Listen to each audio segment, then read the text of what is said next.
ఇక విశాఖలో Aishwarya promoters and developers మోసం చేసింది అంటూ కస్టమర్లు రోడ్డెక్కారు. విజయనగరం జిల్లా పూసపాటి రేగ వద్ద హైవే పక్కన వెంచర్ అంటూ 200 మందికి కుచ్చుటోపీ పెట్టారంటూ ఆవేదన వ్యక్తం చేశారు. తప్పుడు డాక్యుమెంట్స్తో దొంగ రిజిస్ట్రేషన్లు చేసి తప్పించుకు తిరుగుతున్నారంటూ ఆగ్రహాన్ని వ్యక్తం చేశారు.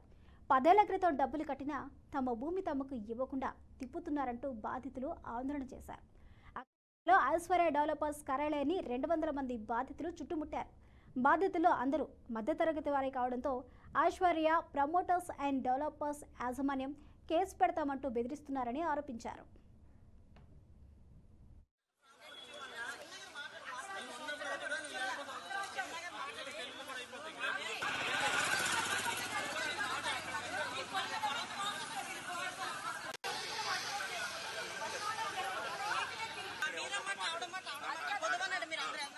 మహాలక్ష్మి నగర్ అని చెప్పి పూసపాటి రేగ మండలంలోని పోలీస్ స్టేషన్కి ఆపోజిట్ ఉన్న రోడ్లోని ఫ్లాట్స్ వేసారండి. ఎస్కేఎంఎల్ నగర్ అని అది వేసిన దాంట్లోనే మేము అందరం సాదాసీదాగా రోజువారీ కూలీలతో పనిచేసుకున్న పని వాళ్ళు ఎవరమేమి ఇందులోని లక్షాధికారులు ఎవరు లేదు. మాకు వచ్చిన డబ్బులు మాకు మినిమం 50,000 60,000 ఫ్లాట్లు కొనేటట్టింది.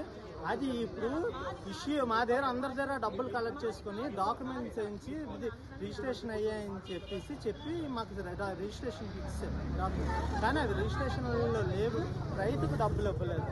రామ్జీ అన్న వ్యక్తి ఇది రిజిస్ట్రేషన్ చేసింది చెరుకురే లక్ష్మి ఆవిడ పేరు.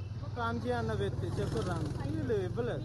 దాని గురించి మేము 10 సంవత్సరాల నుంచి తిరుగుతున్నాం, చేస్తున్నాం, చెందుతున్నాం, కానీ మాకు రెస్పాన్స్ ఇవ్వట్లేదు.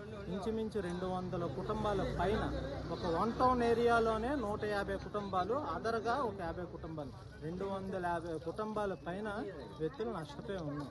ఈ రోజు అడుగుతుంటే పోలీస్ స్టేషన్కి రండి, మేము తేల్చుకుందాము అని అక్కడ మాకు ఒక దీన్ని బట్టి మాకు అమ్మారమ్మా. అది అమ్మేటప్పుడు మాకు రిజిస్ట్రేషన్ మామూలుగా వచ్చింది.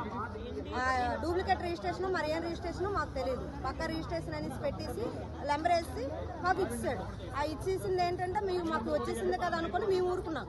కొన్నాళ్ళు వెళ్ళేసరికి ఆ రైతు వారు ఏమన్నారు, ఇది మీది కాదు, ఈ జాగా మాది, నాకు ఆ రామ్జీ డబ్బులు ఇవ్వలేదు, చేయలేదు అనేసి అని అన్నాడు. అక్కడి నుంచి మేము పోరాడుతూనే ఉంటున్నాం. అలాగా వెళ్తూనే రావడం చేయడం చేస్తాం. ఈ లాస్ట్కి వచ్చేసరికి కూడా మేము ఇవ్వలేదు, చేయలేదు అనేసి అంటే మేము ఇప్పుడు కూడా పోరాడడానికి వచ్చాం.